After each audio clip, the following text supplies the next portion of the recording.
సామాన్య ప్రజలు తమ పనుల కోసం అధికారుల చుట్టూ తిరిగితే అంతా సామాన్యంగా పనులవ్వవు. అయితే పైరవికారులకు, రాజకీయ నాయకులకు మాత్రం అధికారులు పెద్దపీట వేస్తుంటారు.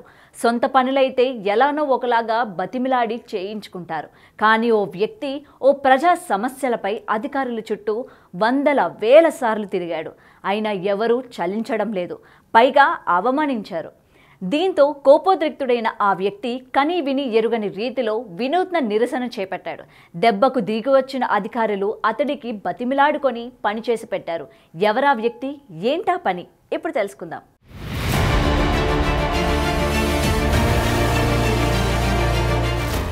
మధ్యప్రదేశ్లోని కాకరియా అనే గ్రామం ఆర్థికంగా పటిష్టంగా ఉన్న గ్రామం. ఆ గ్రామానికి సహజ వనరుల ద్వారా భారీగా ఆదాయం సమకూరుతోంది. దీంతో ఆ గ్రామంలో అవినీతి, అక్రమాలు రాజ్యమేలసాగాయి. సామాన్యులకు తీవ్ర నష్టం వాటిల్లుతోంది. అయితే అదే గ్రామానికి చెందిన ముఖేష్ అనే యువకుడు గ్రామంలో జరుగుతున్న అవినీతిపై గళం ఎత్తాడు. అక్రమార్కులను ప్రశ్నించసాగాడు. అయితే అందరూ అవినీతి పరులు కలిసి ముఖేష్పై దాడి చేయడమే కాకుండా ఆర్థికంగా కూడా బాగా ఇబ్బందులకు గురి చేయసాగారు. దీంతో ఉన్నతాధికారులను ఆశ్రయించాడు ముఖేష్. కానీ ఆ అధికారులు కూడా అవినీతి పరులకే తొత్తులుగా మారిపోయారు. ఎన్ని ఫిర్యాదులు చేసినా బుట్ట దాఖలే చేయసాగారు.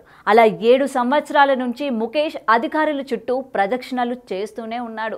గ్రామంలో అవినీతి, అక్రమాలను నిర్మూలించే వరకు తన ఉద్యమాన్ని ఆపేదే లేదని తెగేసి చెప్పాడు. అయినా స్పందించని అధికారులు ముఖేష్ను పట్టించుకోవడం మానేశారు. దీంతో ఎంతో ఆవేదన చెందిన ముఖేష్ ఓ సంచలన నిర్ణయం తీసుకున్నాడు. తాను ఇన్ని సంవత్సరాలుగా అధికారులకు ఇస్తూ వచ్చిన ఫిర్యాదు పత్రాలన్నిటినీ తాడుతో కట్టి రోడ్డుపై పరిచాడు.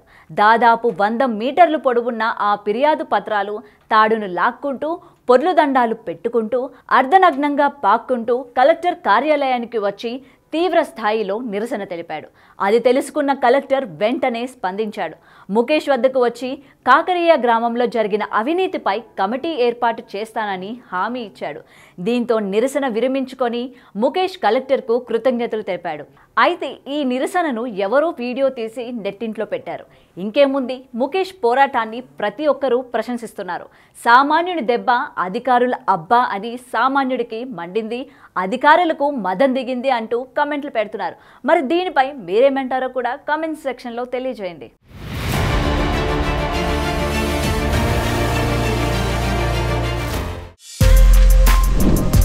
For more videos like this, subscribe Big TV channel.